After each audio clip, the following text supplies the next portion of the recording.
Assalamualaikum and hi everyone. Let's continue with the second part of repetition structures.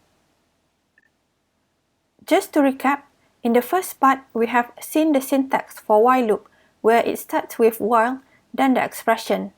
If the expression or condition has the value of true, all the statements within the while block will be executed. When the condition becomes false, it exits the while block. In this second part, we will look at do while loop. It is pretty much similar to while loop. The syntax of do while statement is do, braces, statements, and then closing the braces, while, and then you have your expression and end it with semicolon. If you only have one statement, you don't need to write the braces. How does do while works? The statement executes first, and then the expression is evaluated. If the expression evaluates to true, the statement executes again. This process will be continued until the expression becomes false. This means that when it first executes within the do, it does not do any checking whether the condition is true or false. This is different than while loop, where in while loop, it checks and only executes it if the condition is true.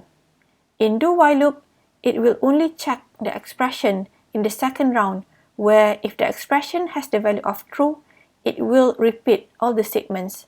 Otherwise, it exits the do while loop. The flow of do while loop is represented by this flowchart, where the statement will be executed first. It can be any input, output, or process. The shape that you will use depends on what type it is. Then, only the expression is checked. Expression is written within the diamond shape. If it is true, the statements will be executed again. Otherwise, the do while loop ends. Remember to label the path of true and false, similar as before. Let's look at this example of do while loop. Say that we have int I equal to 0. Then we have do system.out.print and display the value of I. When we run the code, at this point, the value of I, which is 0, will be displayed.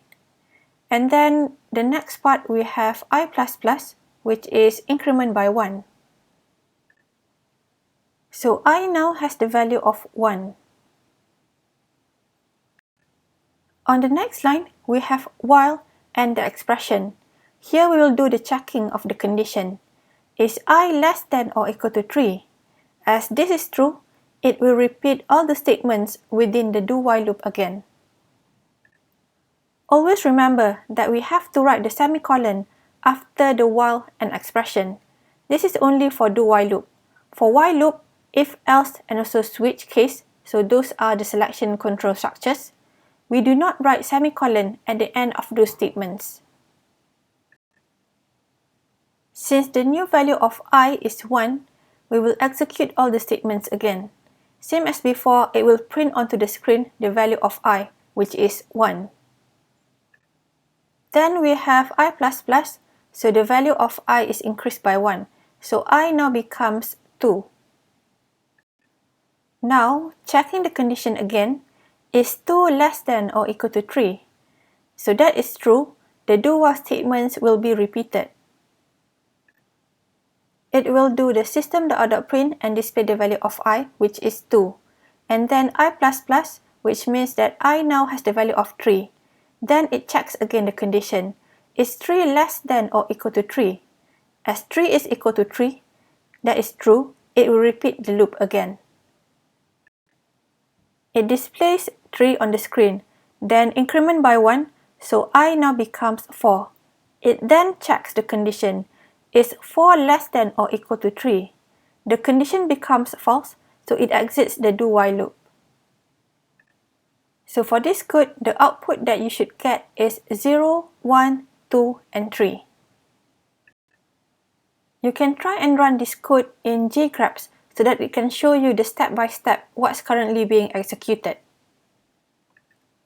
It should be similar to what I have showed you in the previous slides. Let's look at this example. There are no braces at do and also at the while. Is this code valid? This code is actually valid.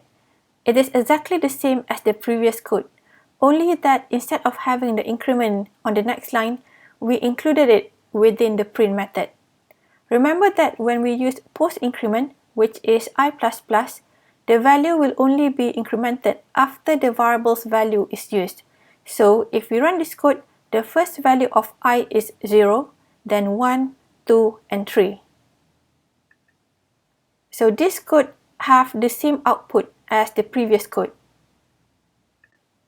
The concept of not having braces in do-while loop is the same as the reason of not using it in while loop and if-else selection structure. When we have only one statement, we can choose not to write the braces. But when we have more than one statement, we need to use it. Otherwise, our program will not be as expected, or it will give us an error. Let's look at another example.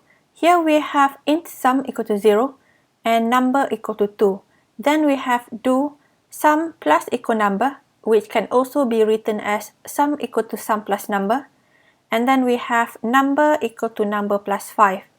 Then we have system.out.println, and then it will print the word sum and the value of it. Then only it have the while and the expression, which is number less than equal to 10. And then don't forget the semicolon. For number equal to number plus 5, we can also rewrite it as number plus equal to 5. That is exactly the same thing. Let's go through this code. So we have sum equal to 0, number equal to 2. So within the do, the statement that we have is sum plus equal number. So we have sum is equal to 0 plus 2. So the value of our sum becomes 2. Then we have number equal to number plus 5. So that is 2 plus 5 equal to 7.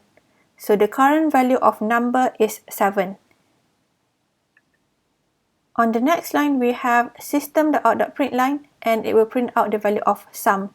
And because our sum that we have calculated before has the value of 2, it will display on the screen sum and number 2. Now it checks, is 7 less than or equal to 10? The condition is true, so it will repeat the do-while statements. The current value of sum is 2 and the number is 7. Sum plus equal number give the value 2 plus 7, which is equal to 9. And then on the next line, number equal to number plus 5, which is 7 plus 5 equal to 12. Then in the print line, it displays sum 9. It then checks, is 12 less than or equal to 10? It now becomes false, so it exits the do-while loop.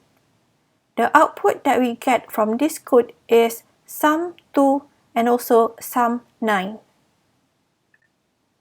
Let's compare the do-while loop from the previous slide with this while loop. Does it give the same output? Both of these will display sum 2 and sum 9. Do you think that the while loop here is the same as do-while loop? It is not the same because in do-while, regardless of the condition, it will always execute the statements. However, in while loop, it will only execute the statements when the condition is true. In this example, by chance that the value of number is 2, which is less than 10, so the condition within the while loop will always becomes true. So in both of this code, they will give the same output, which is sum 2 and sum 9. Say that we change the value of the variable number. What if number has the value of 20? Do these two still give the same output? In do-while, it will display sum 20 because it checks the condition after it has executed all the statements. While in while loop, nothing will be displayed because it checks the condition first, and as it is false, 20 is not less than equal to 10, the statements are not executed. How should we modify the while loop to display the same result as do-while loop? We can think of it as executing all the statements, then only check the condition. So we can perhaps have, before the while loop, sum plus equal number, number equal to number plus 5, and then we have system.out.println and display the value of sum. As we can see here, we are repeatedly written the same code twice. So this shows that in this kind of situation, it might be better to use do-while loop rather than while loop. But both of these will give us the same output, which is sum 20. To summarize, we have looked at do-while loop in terms of the syntax and examples on how it can be used. We have also looked at ways to represent the same code in do-while loop and also in while loop.